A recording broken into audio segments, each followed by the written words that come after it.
Hello बच्चों। 2019 paper one का बहुत ही शानदार वाला क्वेश्चन है ये। एमसी की more than one choice option right है इसमें। मैं बार बार क्या बोलता, क्वेश्चन को रीड करना है बहुत ही केयरफुली। इवन उसके बाद ऑप्शन भी देखो कि एबीसीडी में क्या दिया है, क्या पूछ रहा है। अब क्वेश्चन रीड करते हैं हम। Define the collection of ellipse that is E1 E2 E3 dot dot En and rectangles that is R1 R2 R3 as follows. First ellipse क्या है, x square upon 9 plus y square by 4 that is equal to 1। यहाँ पे ए क्या है, more than B है, तो horizontal ellipse हुआ।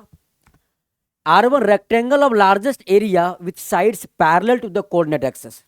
जो रेक्टेंगल जो भी फॉर्म हो रहा है ना, R1 मींस पहला rectangle in scribe in even first ellipse, उसका एरिया मैक्सिमम होना चाहिए इन दिस स्टाइल कि रेक्टेंगल का जो साइड्स है ना वो पैरेलल टू एक्स एक्सिस है और पैरेलल टू वाई एक्सिस है, right. En means nth ellipse, x square upon an square plus y square upon bn square equal to 1 of the largest area inscribe in Rn minus 1 where n is more than 1। Means n का value 2 पे मेरा R1 define होगा, n का value 3 पे second rectangle define होगा।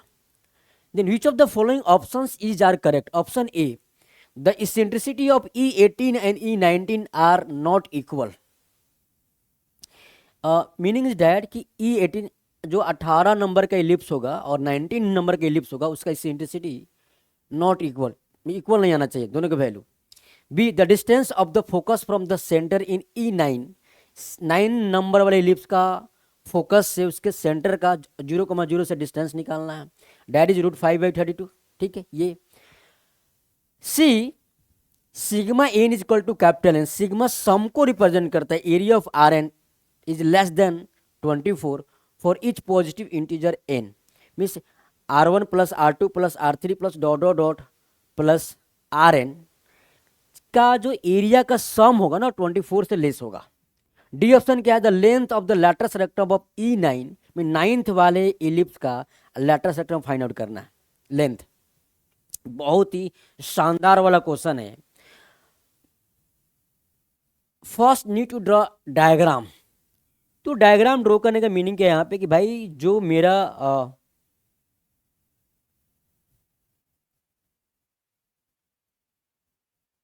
Question आप समझ गए ना क्या बोला उसने, कि भाई मुझे मेरे पास ना एक रेक्टेंगल है, सॉरी एक इलिप्स है, दिस और इलिप्स।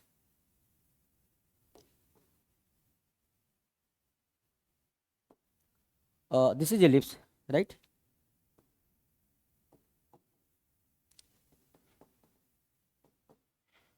हमने पहला इलिप्स ड्रॉ किया, चलेगा। ये रफली डायग्राम है, ठीक है। अब ये मेरा E1 है, क्या है E1 है, E1 तो मुझे गिवन है x square by 9 plus y square by 4 that is equal to 1। तो इस इलिप्स के अंदर एक रेक्टेंगल इनस्क्राइब्ड है जिसका एरिया क्या है, मैक्सिमम एरिया होना चाहिए। हाँ जी, इन्होंने ये बोल रखा है, ठीक है चलेगा। तो ये जो इलिप्स है that is x square by 9 upon y square by 4 is equal to 1। A क्या है 3, बी क्या है 2 है। तो यह जो कोऑर्डिनेट होगा वो क्या होगा 3,0 और यह कोऑर्डिनेट क्या होगा मेरा 0,2 बाय डेफिनेशन ऑफ इलिप्स। अब ये जो रेक्टेंगल इनस्क्राइब इस इलिप्स में है ना, इसका एरिया मैक्सिमम चाहिए। तो भाई मेरे पास कितने नंबर ऑफ रेक्टेंगल इनस्क्राइब होगा, एन होगा, और एन नंबर ऑफ इलिप्स होगा मेरे पास।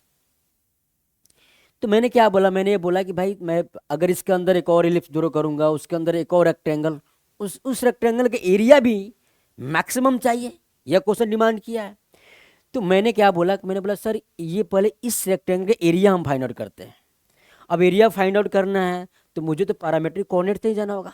तो इलिप्स का पैरामेट्रिक कोऑर्डिनेट क्या होता है, A cos theta comma B sine theta. तो ये suppose this is point A1, हमने A1 माना क्योंकि हमारे पास बहुत सारे रेक्टेंगल्स फॉर्म होगा इसलिए हम A1 मान लिया हमने। तो A1 का कोऑर्डिनेट क्या होगा मेरे पास 3 cos theta comma 2 sign theta.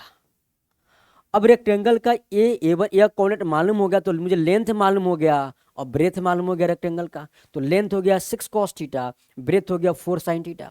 तो एरिया ऑफ रेक्टेंगल, मैं आपसे बोलूँ area of rectangle area of rectangle R1 that is 6 cos theta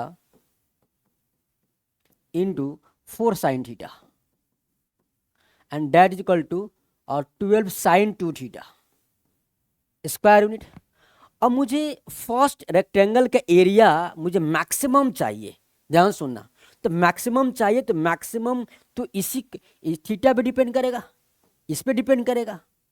जब 12 तो फिक्स वैल्यू है तो साइन थीटा का मैक्सिमम वैल्यू 1 होता है। कब? Theta is equal to π/4। तो थीटा इजकल टू π/4 पे फर्स्ट रेक्टेंगल का एरिया मैक्सिमम होगा। जब एरिया मैक्सिमम होगा तो इस बात का मीनिंग क्या हुआ कि थीटा π/4 पे मेरा पॉइंट A1 आ गया। तो जो A1 का कोऑर्डिनेट हो गया 3/√2 कॉमा 2/√2। दोबारा सुनना, मुझे जो फर्स्ट इलिप्स है ना उस पे पैरामेट्रिक पॉइंट आ गया नॉन डाटा में 3/√2 कॉमा 2/√2 व्हेन इस रेक्टेंगल का एरिया क्या मैक्सिमम हो, पहला चीज। अब मैंने क्या बोला कि सर आप एक काम करो, अगर मैं यहाँ पे ये बोलता है कि A ऑफ R मैं लेता A cos theta comma A cos theta 2A cos theta into 2B sine theta. अगर A कॉमा B लेता पॉइंट तो एरिया ऑफ रेक्टेंगल आता, तो क्या होता है यहाँ पे 2 इंटू AB साइन 2 थीटा। तो थीटा π/4 पे ही मैक्सिमम होगा। तो आप तुम 1000 इलिप्स ड्रॉ कर लो तो पैरामेट्रिक पॉइंट तो इसी काइंड का होगा A cos theta comma B sign theta. तो वो जो रेक्टेंगल ड्रॉ करेंगे, हर एक इलिप्स के अंदर रेक्टेंगल ड्रॉ करेंगे तो रेक्टेंगल का वर्टेक्स तो एक इलिप्स पे लाई करेगा। तो हर एक इलिप्स का जो पैरामेट्रिक पॉइंट होगा इसी काइंड का होगा A cos theta comma A sine theta, A cos theta comma A sine theta parametric point होगा। फिर लेंथ ब्रेथ इसका 2A cos थीटा उस कोरस्पॉन्डिंग रेक्टेंगल का लेंथ हो जाएगा और 2B साइन थीटा उस कोरस्पॉन्डिंग रेक्टेंगल का ब्रेथ हो जाएगा। तो एरिया में 2AB साइन 2 थीटा आएगा हर जगह। तो सारे रेक्टेंगल का R1 R2 R3 R4 R dot dot Rn maximum होगा कब? जब थीटा π/4 हो जाए। ये लाइन ऑफ थिंकिंग है। तो मैंने क्या बोला, मैंने बोला कि सर जो भी हमने जनरल पॉइंट लिया A cos theta comma B sine theta, जितने भी रेक्टेंगल इनस्क्राइब होगा कोरस्पॉन्डिंग इलिप्स में उसका एरिया मैक्सिमम होगा 2AB साइन 2 थीटा। तो थीटा π/4 पे ही मैक्सिमम होगा। तो उन्होंने बोला ठीक है, हमने R1 फर्स्ट रेक्टेंगल का एरिया मैक्सिमम किया थीटा π/4 पे, तो पैरामेट्रिक पॉइंट आ गया 3/√2 कॉमा 2/√2। ठीक है, अब मुझे ऐसे कितने रेक्टेंगल बनाना है? n रेक्टेंगल बनाना है। तो हो सकता है यहाँ पे कि हम सारे रेक्टेंगल तो ड्रॉ नहीं करेंगे, इम्पॉसिबल है। तो इस बात का सिग्निफिकेंस मुझे हिंट मिल गया कि भाई यहाँ पे कुछ ना कुछ पैटर्न काइंड का चीज बनता होगा। तो मैं बोलूँ कि एक और इलिप्स ड्रॉ किया हमने। ठीक है जी, इलिप्स ड्रॉ किया,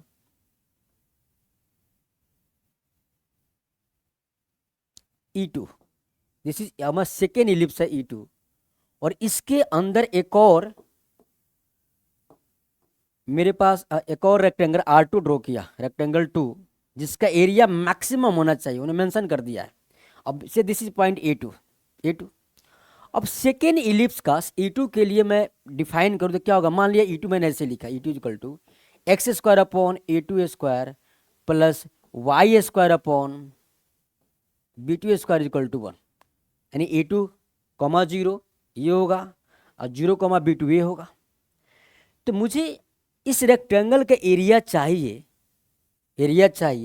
तो पॉइंट A2 चाहिए। पॉइंट A2 कहाँ है? इलिप्स पे भी है और एक रेक्टेंगल का एक वर्टेक्स है। तो किसी भी इलिप्स पे पैरामेट्रिक कोऑर्डिनेट क्या होता है? A cos theta comma B sin theta. तो मैं बात करूं सेकेंड इलिप्स पे पैरामेट्रिक कोऑर्डिनेट तो क्या होगा? A2 cos theta comma B2 sin theta. जो मैं ऐसे बोलूं A2 लिखूं मैं A2 क्या होगा? A2 cos theta comma B2 sin theta. तो यहाँ पे अगर A2 B2 के फॉर्म में जाऊं तो मुझे जो सेकेंड रेक्टेंगल है, ये सेकेंड रेक्टेंगल है R2, इसका लेंथ कितना हो जाएगा? 2A2 cos थीटा, ब्रेथ कितना हो जाएगा? 2 into B2 into sine theta. फिर एरिया निकालोगे तो 2A2 B2 sign 2 theta. Maximum area कब होगा? जब थीटा π/4 हो। ये समझ में आया कि सारे रेक्टेंगल का एरिया थीटा इक्वल टू π/4 पे ही मैक्सिमम आएगा। तो मुझे थीटा पाई बाई 4 समझ में आ गया, थीटा पाई बाई 4 यानी cos pi by 4 1/√2, sine sine pi by 4 1/√2। अब A2 B2 फाइंड आउट करना है। तो A2 जो है ना, अब मैंने क्या बोला, सेकेंड इलिप्स के लिए यह क्या हो गया, A2, 0। यह लाइन क्या है, यह line parallel to y axis है, तो इस लाइन पे एक्स कोऑर्डिनेट सारे जगह सेम ही होगा, सेम ही होगा ना बेटा। तो ये क्या हो गया, 3/√2, 0, यानी A2 आ गया मेरा। A2 कितना हो गया, A2 हो गया 3/√2। और ये मान लिया हमने 0, B2, ये पॉइंट क्या होगा 0, B2, यानी 0, B2 मीन्स इस पॉइंट का y कोऑर्डिनेट, तो क्या होगा 2/√2, 0, 2/√2। तो मीनिंग इज डैट कि मेरे पास A2 आ गया, A2 3/√2 और B2 आ गया 2/√2। Similarly on the same scale, अगर मुझे पॉइंट A2 आ गया तो इस रेक्टेंगल के एरिया आ जाएगा। मैक्सिमम कहाँ पे, थीटा पाई बाई 4 पे। डैट मीन्स मुझे A2 कोऑर्डिनेट मालूम हो गया। अब A2 कोऑर्डिनेट में मेरा A2 3/√2 कॉस पाई बाई 4, तो 3/√2 इंटू √2। तो मैं यहाँ पे एक और चीज़ डाटा को मर्ज करूँ मैं यहाँ पे, ठीक है जी, ये कि भाई मैं A2 का कोऑर्डिनेट लिखूँ, A2 का तो कोऑर्डिनेट क्या आएगा, A2 का कोऑर्डिनेट आएगा मेरे पास 3/√2 इंटू कॉस 45। तो क्या आएगा यहाँ पे, √2 का 3/√2 का स्क्वायर, कॉमा 2/√2 इंटू 1/√2, 2/√2 का स्क्वायर। यहाँ √2 का स्क्वायर लिख दिया हमने। स्क्वायर इसलिए लिख लिया कि मुझे पैटर्न बनेगा एक। तो जो सेकेंड रेक्टेंगल है उसका मुझे लेंथ और ब्रेथ मालूम हो गया, ठीक है जी। तो A2 का क्या है 3/√2 का स्क्वायर, कॉमा 2/√2 का स्क्वायर। सेकेंड इलिप्स में 3/√2 A है और B जो है 2/√2 है। फर्स्ट इलिप्स में क्या है मेरा, A क्या है, तो A1 क्या है 3 है, अब B1 क्या है 2 है। एक और हम डिजाइन करते, थर्ड रेक्टेंगल डिजाइन करते। तो यहां पे हमने एक और इलिप्स ड्रॉ किया, रफली डायग्राम है, अब ज़्यादा दिमाग मत लेना डायग्राम ऐसे क्यों है, हमने रफली डायग्राम ड्रॉ किया है, ठीक है। तो कुछ ऐसा इलिप्स बनता होगा। This is third rectangle R3, और ये हो गया हमारा थर्ड इलिप्स। अब थर्ड इलिप्स के लिए क्या मेरा A और B में क्या चेंजिंग हो रहा है, तो जितने भी रेक्टेंगल बना दो उस करस्पॉन्डिंग इलिप्स में सारे का एरिया मैक्सिमम कब होगा, जब थीटा पाई बाई 4 हो। तो इस यह कोऑर्डिनेट 3/√2 का स्क्वायर है A2 में, जस्ट मोमेंट, हाँ A1 में 3/√2 है, ठीक है, A1 में 3/√2, A2 में क्या है √2 का स्क्वायर है A2 में, ठीक है। अब देखते हैं मैं, यह जो पॉइंट होगा ये पॉइंट कितना आएगा, यह पॉइंट का कोऑर्डिनेट क्या होगा 3/√2 का स्क्वायर, कॉमा 0, और यह पॉइंट का कोऑर्डिनेट क्या होगा 0, 2/√2 का स्क्वायर। हाँ जी, तो मुझे पॉइंट आ गया, मीन्स यह पॉइंट A3 मान लिया हमने, A3 थर्ड इलिप्स पे पैरामेट्रिक पॉइंट क्या होगा, तो A cos theta, A3 cos theta, B3 sign theta. तो मेरे को तो थर्ड इलिप्स के लिए A3 मालूम हो गए 3/√2 का स्क्वायर, तो 3/√2 का स्क्वायर इंटू कॉस थीटा। और मैक्सिमम एरिया कहाँ है, theta equal to pi by 4 पे, तो क्या होगा √2 का स्क्वायर, तो 3/√2 का क्यू, 2/√2 का क्यू। ये हो गया मेरा पैरामेट्रिक पॉइंट 2/√2 के पावर 3। ये हो गया पैरामेट्रिक पॉइंट थर्ड इलिप्स पे, और थर्ड रेक्टेंगल का वर्टेक्स हो गया 3/√3 का क्यू, 2/√2 का क्यू। अब ये पैटर्न दिखा आपको, जो मेरा फर्स्ट इलिप्स है, मैं अगर मैं आपको इसको एक डिजाइन करूं, मैं इस पैटर्न को लिखूं मैं कि first ellipse, second ellipse, third ellipse में, कि यहाँ पे लिखा इलिप्स, यहाँ लिखा हमने इलिप्स, ठीक है जी।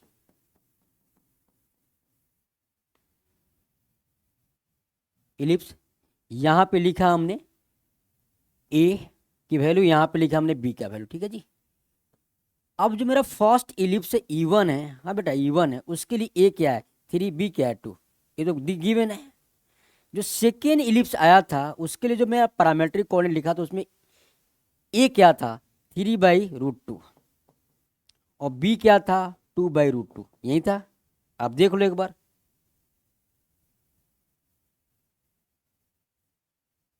यही था ना बेटा। जो मेरा फर्स्ट इलिप्स है उसके लिए था 3 cos θ, 2 sin θ, तो ए क्या था 3, बी क्या था 2। सेकेंड इलिप्स के लिए जो E2 मेरा सेकेंड इलिप्स है, यहाँ पे सेकेंड इलिप्स है, उसमें E2 का कोऑर्डिनेट क्या था मेरा, E2 का कोऑर्डिनेट लिखा था हमने 3/√2 का स्क्वायर, A1 3/√2। फर्स्ट रेक्टेंगल के लिए मेरा जो वर्टेक्स था वो क्या था 3/√2, 2/√2, ये था। जो मेरा सेकेंड इलिप्स था, सेकेंड इलिप्स, उसमें ए क्या था 3/√2 और बी क्या था 2/√2। तो E2 में मैं बता सेकेंड इलिप्स में √2 के पावर 1 आ रहा है, 3/√2 के पावर 1 और 2/√2 के पावर 1। थर्ड इलिप्स में जो मेरा ए था वो क्या आ रहा है, थर्ड इलिप्स में ए आया था मेरा ए नहीं, थर्ड इलिप्स ए है ना, ये फर्स्ट सेकेंड थर्ड इलिप्स में 3/√2 का स्क्वायर। जो थर्ड इलिप्स है ना उसमें जो ए का वैल्यू है, मैं A3 का वैल्यू है वो 3/√2 का स्क्वायर में एक कम है, √2 का स्क्वायर है, तो बी क्या होगा 2/√2 का स्क्वायर थर्ड इलिप्स के लिए। तो फोर्थ इलिप्स के लिए क्या होगा 3/√2 के पावर 3, 2/√2 के पावर 3। तो सिमिलरली हमने क्या बोला, हमने बोला कि भाई अब मैं एक पैटर्न डिजाइन करूँ मैं यहाँ पे, हाँ पैटर्न डिजाइन करूँ मैं यहाँ पे, हाँ जी। तो मैं थर्ड इलिप्स लिखूँ यहाँ पे, थर्ड इलिप्स E3। तो E3 में ए क्या था 3/√2 का स्क्वायर, एक कम 3 है तो √2 का स्क्वायर, 2/√2 का स्क्वायर चलेगा। तो सिमिलरली ऐसा ही हमारा क्या जाएगा E9 की, मुझे E9 की रिक्वायरमेंट है, तो E9 में क्या आएगा, E9 में ए की वैल्यू क्या आएगी 3/√2 के पावर 8, बी की वैल्यू 2/√2 के पावर 8, ठीक है। E9 है ना, E9 में लिखा हमने, तो मुझे रिक्वायरमेंट E18 का भी है और E19 का भी है, तो मैंने यहाँ पे ना E18 लिखा। E18 के लिए क्या आएगा ए, तो ए आएगा मेरा 3/√2 के पावर 17 और बी क्या आएगा, बी आएगा मेरा 2/√2 के पावर 17। अब मुझे जो ऑप्शन था ना, ऑप्शन में क्या था, ऑप्शन में था कि भाई इसेंट्रिसिटी ऑफ E18 और E19 सेम होना चाहिए। तो मैं अगर E19 निकालूँ तो क्या होगा square root of 1 minus B19 का स्क्वायर अपॉन A19 का स्क्वायर। तो मैं यहाँ पे मेरे को जो दिस इज ए है, ये क्या है बी है, तो 1 minus B square upon A square, this is 4/√2 के पावर 17 का स्क्वायर, या 2 का स्क्वायर कर दिया मैंने, होल अपॉन 3/√2 के पावर 17 का होल स्क्वायर, सारे स्क्वायर रूट में होगा। तो डैट इज इक्वल टू √2 के पावर 17 तो कैंसिल आउट होगा। अब स्क्वायर करने के बाद यहाँ पे क्या आएगा, जब तुम कैंसिल आउट होगा एलसीएम लेने के बाद में कैंसिल आउट होगा, तो यहाँ पे आएगा ये दिस इज 4/9, तो दिस इज 9 माइनस 4, 9 माइनस 4, हाँ जी, अपॉन 9 का स्क्वायर रूट मीन्स √5/3, यानी जो E19 आया ना वो क्या आ रहा है √5/3, ठीक है।